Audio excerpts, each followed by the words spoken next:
नौटंकी में आप सभी का स्वागत है। भाई लोग, गांव में मूर्ख 4 प्रकार के होलन। मूर्ख नंबर 1 जे बरसात में जोताई खेत। मूर्ख नंबर 2 जे जेबा में रखे सुई। मूर्ख नंबर 3 जे हारमोनिया छोड़ के बजावे बीन। मूर्ख नंबर 4 जे नाच देखे में खाए मार। ए सरोज, इतना दूर से तुम्हार भाषण सुने ना आइल बनी। कजरी के बुलावा, कजरी के।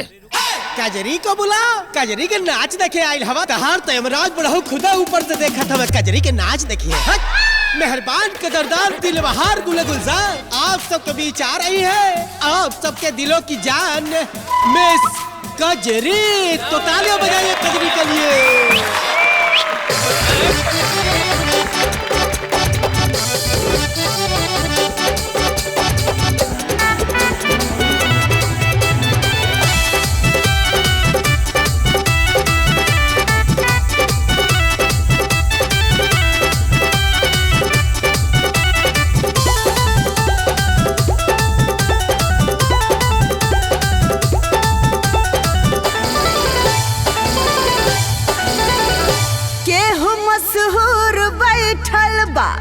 केहू मजबूर बैठल बा, सलामों के बहम रोजे हमसे दूर बैठल बा।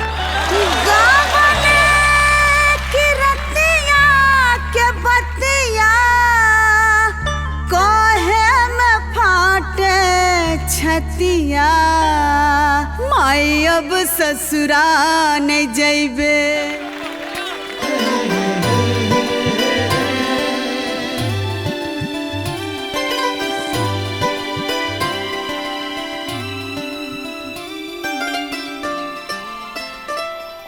ढकेल ना रे मोटका।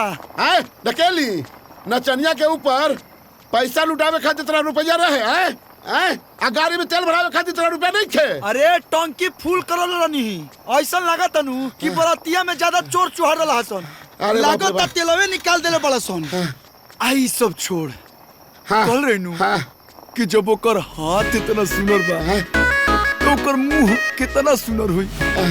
देखते देखते अखियों चढ़ा गइल हो। देखल आदमी तो देखते रह गइल हो। ए पार्टनर, हमार तक खाली आके चोदियाल रहे, तारा त दे मुंह सब लबलबा गइल रहे। चल चल, अभी से मजाक छोड़। अरे मोटका, अभी पता लगाओ कि कजरी के प्रोग्राम कहाँ कोना कोना गांव में केकरा के बा। ठीक बा, चल चल चल चल। अरे सारी बलाई खइल।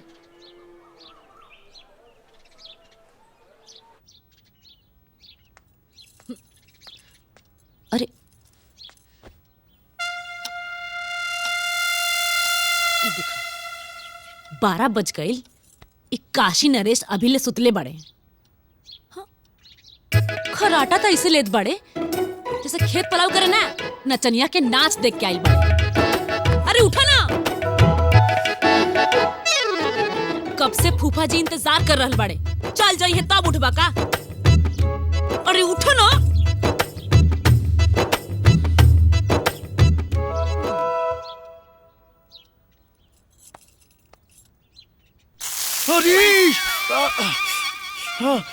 अरे एकदम पगला इसका रे।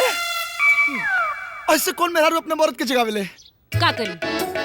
तस से मस्त ना होत रहला हा, तो यही आइडिया आइल हा। अच्छा। सुना, हम जाता नहीं, चाय पी के जल्दी बहरी आ जाइए। फूफा जी कब से इंतजार कर रहल बड़े।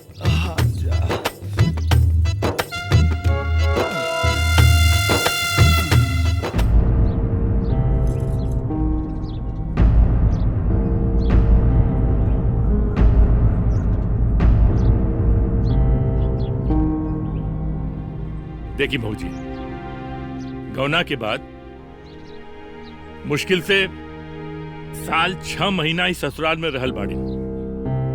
हम ई सोच के बियाह न कर ले रही कि साल में 12 महीना में 6 महीना ही अपने मायके में रही। अरे इनकर देखा।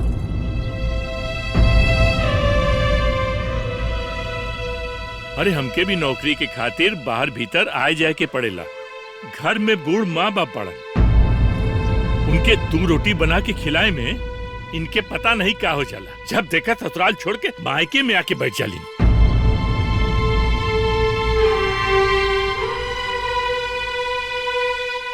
अरे कब तक चली ये सब? बहनी पाहुन ठीक कहता रे, हम तोहार विदाई कर देता नी।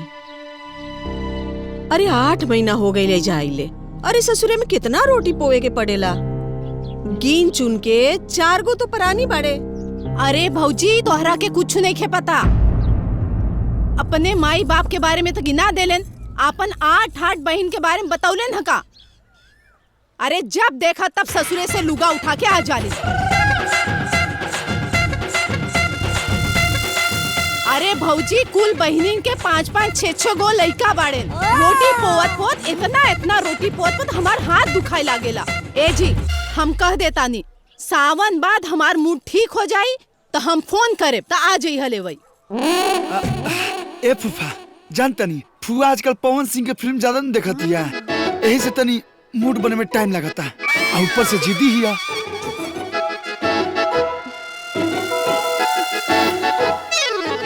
रोबा तो समझदार बानी नू, देखी जब एक मूड ठीक हो जाए नू तो हम एक समझा बुझा के मोटरसाइकिल से खुदे हम लेके आई। अच्छा ठीक है, जिद्दी बड़ी ना तो हम इनसे बड़ जिद्दी बनी, समझ लेना। सुने, जब ले तू फोन करके ना बोलेबू ना, हम विदाई कराए खातिर अइबे न करा। हाँ मत आई। प्रणाम। हाँ जाए। अरे फूफा जी रुकी ना, इली लौकी लेते जाई अपने खेते के बाद, एकदम ताजा ताजा। आल हली मेहरारू लेवे, लौकी लेके जाते। चल छवा के खाई फूफा। हाँ बड़ा आइल बाड़े, ले वही आई।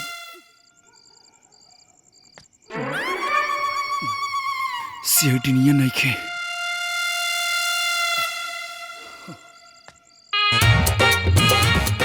रुका,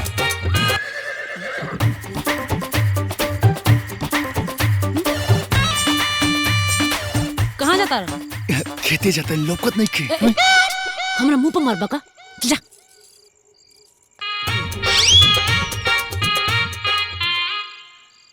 कुछ तो गड़बड़ बा जरूर।